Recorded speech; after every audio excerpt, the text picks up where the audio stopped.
Era Radio Dengi Gela.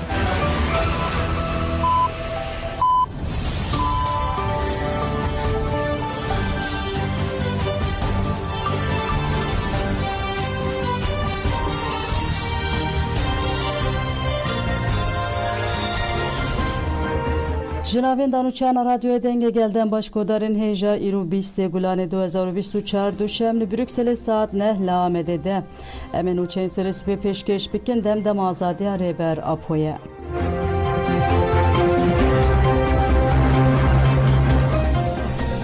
Raydarên İranê ragihandin ku İbrahim Reîsî û Wezîrêkarên Derve Hüseyin Amir Abdullahiyan di qezaya helîkopterê de mirine. Helîkoptera ku Serokkomara İranê İbrahim Reîsî jî tê de bû ji ber şert û mercên zehmet ên hewayî şevê din li herêma Cayê ya eyaleta Azerbaycana Rojhilatê qeza kir. Helîkoptera ku Wezîrêkarên Derve Hüseyin Amir Abdullahiyan jî tê de bû hate dîtin. Ajansa nûçan a fermiya İranê Îrnayê ragihand ku helîkoptera Reîsî û şandeya pêre tê de bû hatiye dîtin. Televizyona Devletê ya İranê got ku helîkoptera hatiye dîtin de ti şopên jiyanê tunene. Medyaya Devletê ya İranê jî ragihand ku li cî helîkopterê tu nîşanên jiyanê tunene. Rayderên İranê jî ragihandin ku di Reîsî û Abdullahiyan di qezayê de mirine.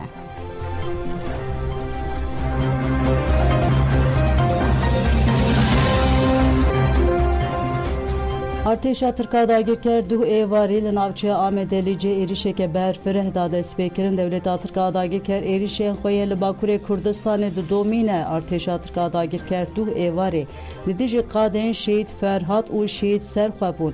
Ên herêma Şehîd Remzî ya navçeya Amed Licê êriş da destpêkirin. Dagirker hem ji bejayê hem jî bi balafirên şer êriş kirin. Li gorî çavkanên herêmî li gundên Kurmik û Dermîç dengên teqînên mezin û dengê çekan hatiye bihîstin. Lê heya niha jî derbarê encama van êrîşan de agahî nehatiye bidestxistin.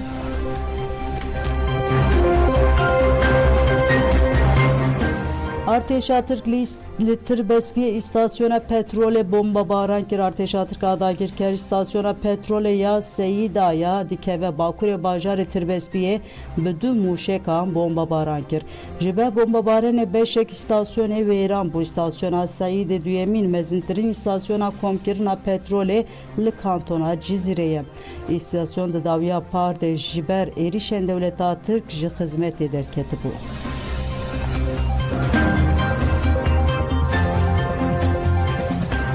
Şevedin li gelek taxên Geverê tecîta li ser Rêber Abdullah Öcalan hat protesto kirin. Şevedin li taxên Orman, Kışla, Dize, Cumhuriyet û Taxanû yên navçeya Gevera Colên Vergê tecîta li ser Rêber Apo hate protesto kirin. Welatiyan piştgirî dan girtiyên bi daxwaza ji Abdullah Öcalan re azadî ji bo pirsgirêka kurt e çareseriya demokratîk çalakiya boykotkirina hevdîtinên telefon, rûbirû û dadgehan didomîne. Di heman demê de bertek nîşanî biryarên doza Kobanê dan. Xelkê bajêr li gelek noxteyan agir vêxistin û çalakiya derxistinê kirin. Polîsan bu bombeyên gazê, gulên plastîk û ava şit êrişî çalakvaran kir. Ciwanan jî bi kevir û fîşekên hewayî bersiv dan. Di tevaya şevê de welatiyan gelek caran duruşmeyên bijî seroka po girtiyên siyasî rûmetamene û em ê bi berxwedanê bi ser bikevin bers kirin.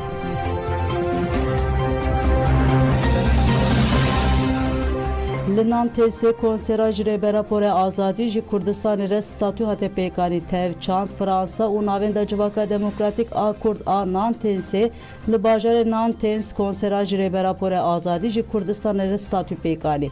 Di konserê de Parlamenter Dem Partî Nevroz Uysal Aslan Axivî û Balkşanser tecîta girankiriya li ser Rêber Apo got Rêber Abdullah Öcalan 25 salên li dijî pergala îşkenceyê li ber xwe dide. Berxwedana herî mezin paradigmaya Rêber Apoye ve paradigmaya hemû êriş pûç kirin û ji tevayê gelin bin destiyên cîhanê re bûye hêvî.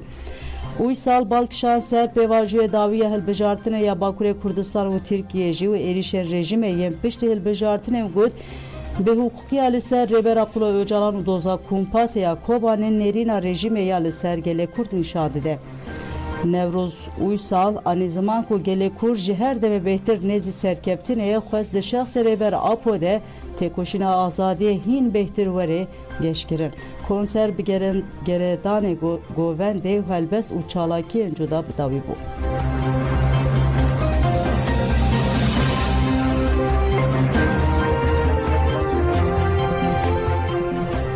Haki karer dinava pîvan û armancên PKK'de.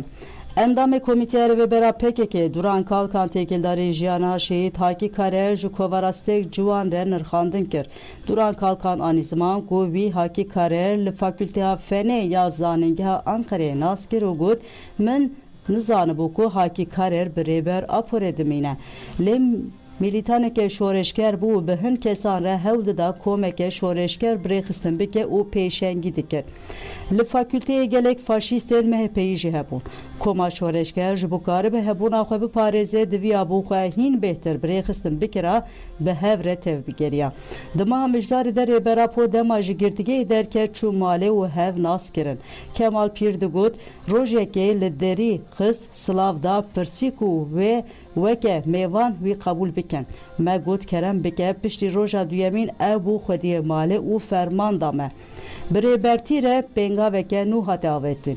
Tevgerê jî weke tevgereke Apoyî dest pê kir. Tevgera PKK koma Apoyiyan şoreşkerên Kurdistanê heta avabûna fermiya PKK jî piştî bi demekê jî weke Apoyî dihatin birêxistin kirin.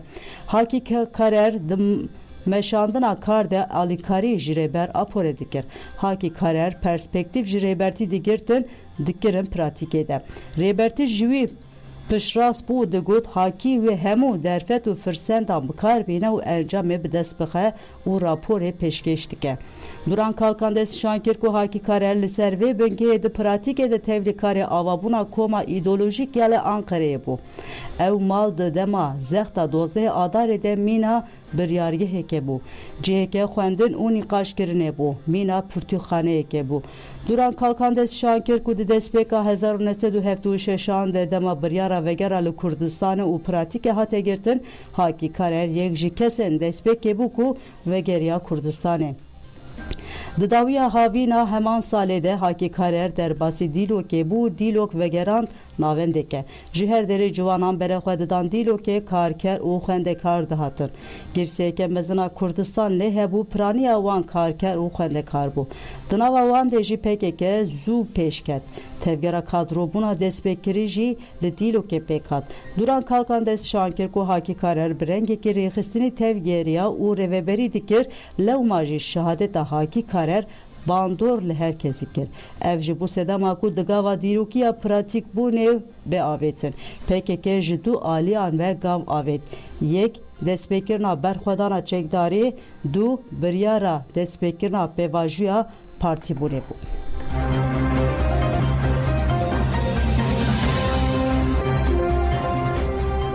Çalakên ji bo bîrana şehîdên Meha Gulanê dewam dike. Li Fransa bajarê Malhûns ji bo bîrana şehîdên Meha Gulanê merasim hate pêkanîn. Piştî rêzgirtinê li ser navê Komîteya Malbatên Şehîdan axaftin hatin kirin û gotin şehîdên destpêkê bûne geşkirin û belavkirina têkoşîna azadiya Kurdistanê. Tevgera me ji ber vê taybetmendiya xwe Meha Gulanê weke meha şehîdan binav kir. Em di şexsê şehîdên Gulanê de hemû şehîdên şoreş û demokrasiyê bibîrtînin. Piştî pêşandana sînevizyonê merasim bidawî bû. Li Fransa bajarê Strasbourgê jî bi pêşengeya navenda Civaka Demokratîk a Kurta İnisiyatîfa Jinê ya Zîn merasima bîrana şehîdên Meha Gulanê hat pêkanîn. Piştî rêzgirtinê İsmail Erzingan axivî û di keseta şehîd Hakî Karer de hemû şehîdên azadî bi bîr anî got, tovên ku wan şehîdan avêtin îro li cîhanê bûye hêviya hemû gelên bindest. Çalakiya bîranê bi stranên hunermend Sîdar Amedî bedawî bû. Li Almanya bajarê Heldîn Semîn jî li navenda Civaka Demokratîk a Kurd merasima bîranî hate pêkanîn. Piştî rêzgirtinê nûnerên sazî û partiyên Kurd axaftin hatin kirin û bi zimaneke hevbeş gotin heta serkeftinê em li ser riya şehîdan bimeşin. Piştre sînevîzyon hate pêşandan û merasim bi duruşmeyan bidawî bû. Li Swêd paytaxta Stockholmê jî bi pêşengeya navenda Civaka Demokratîk a Kurd necedeke û Mêrsa Jinê ya Amara merasima bîrana şehîdên Meha Gulanê hat pêkanîn. Piştî rêzgirtinê hevseroka Meclisê Rûkên Yedîşkên û endamê meclisa Pijakê Ehwend Çiyako axaftin kirin û şexsê şehîd Hakî Karer de hemû şehîdên azadî bi bîr anîn. Bîranên bi duruşmeyan bidawî bû.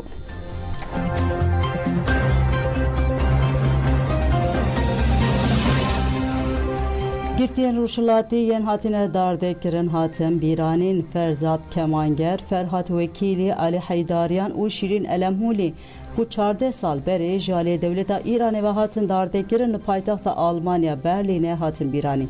Çalakiya bîranina şehîdan bi pêşengtiya kijar a Berlînê hate pêkanîn. Piştî rêzgirtina haftin hatin kirin. Qisekeran diyar kir ku devleta İranê hebûna xwe li ser komkujiyan didomîne.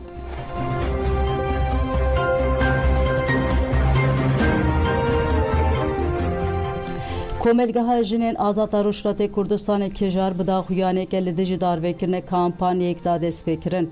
Di daxuyanê de we hat gotin em weke tevgera azadîxwaziya jinên Kurdistanê û hejmarek ji çalekvanên siyasî, sivîl, ekolojîst û çalekvanên mafê jinê divê baweriyê de ne ku cezên darvekirinê di her şert û merceyê de bin pêkina rûmeta mirûvaniyê ye. Kijarê destîşan kir ku darvekirin kuştina mirûvaniyê ya bi aweke sîstematîk e û ev agahî da. Tenê di sala 2023 de herî 829 kesên 5 ciwan zarok di girtikên devleta İranê de hatine darvekirin. Devleta İranê yek ji devletê ye ku bi rejiyeke mezin mirovan bi dar ve dike.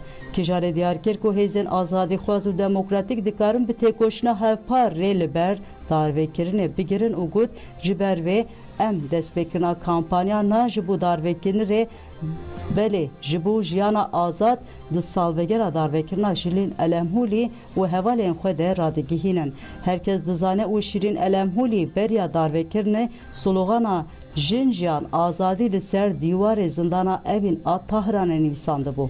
Şirin Elemhulî sembola jiyana azad e. Di daxuyanê de kampanya ji bo azadiyê wirîşe muradî jî hat bibîrxistin û ev banka tekirin. Em bank li hêzên demokratîk û azadîxwaz hemûyan dikin ku yekîtiya xwe pêk bînin û ji bo dawî li cezên darvekirinê beyanîn têkoşîna xwe xurt bikin.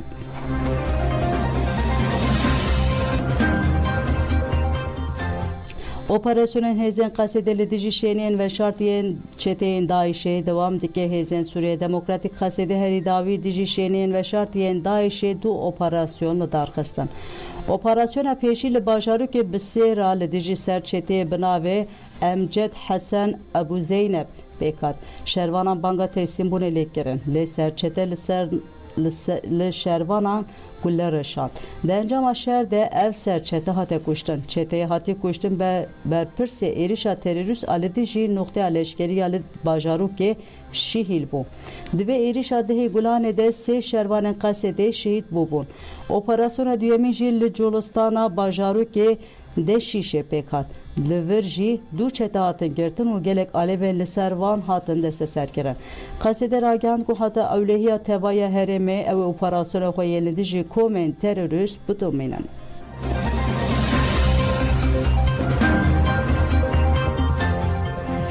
Li Periyê xebatên hilbijartinê bên haber didome Partiya Wekebû Demokrasiya Gelan Dem Partî û İtîfaqa Dêrsimê li bajarokê Periyê ji bo hilbijartina ku dê di duê hezîranê de nû bibin xebatên xwe berdewam dike.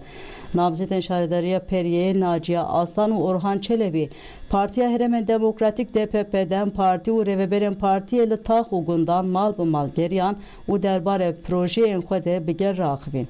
Şandiyê pirsgirêkên welatiyan guhdarî kirine û soza çarîserkirina pirsgirêkan dan gel. Di serdanê de welatî gelek caran bertek nîşanê cezeyên li siyasetmedarên di doza Kobanê de hatine birîndan. Hevserok Orhan Çelebi û Naciye Aslan destşan kirin ku ev ê pirsgirêkên navçê çarîser bikin û dê şaredariya ku qeyyûm lê hatiye tayin kirin carekê din bi îradeya gel bistînin.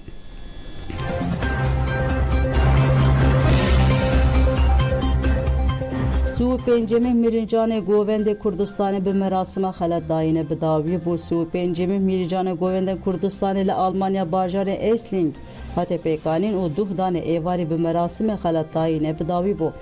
Koma şiyar xeleta yekemîn girt. Xeleta duyemîn jî koma evîna Welêt girt. Xeleta siyemîn jî Govenda Baran girt. Koma kulîlkên Welêt jî xeleta lêkolînê girt. Xeleta taybet ya jûriyê jî koma Lalîş û koma Azadî parve kirin. Jûriyê sertifikayên tevlîbûnê dane 27 komên beşdarî mîrîcanê bûn. Belgeya spasiyê jî dane gelên li bajarên Essling û Stuttgartê. Belgeya spasiyê jî dane xebatkarên otela Leonardo ku mazûvaniya komên beşdarî mîrîcanê bûne kir. Xelatek jî di şexsê Çira TV de radestê xebatkarên çepemeniye azad kirin. Xelata ji bo xebatkarên çepemeniye azad ji aliyê nûnerê Yeni Özgür Polîtikayê Hamburgê rojnamevan Mehmet Zahid Ekincî ve hat girtin.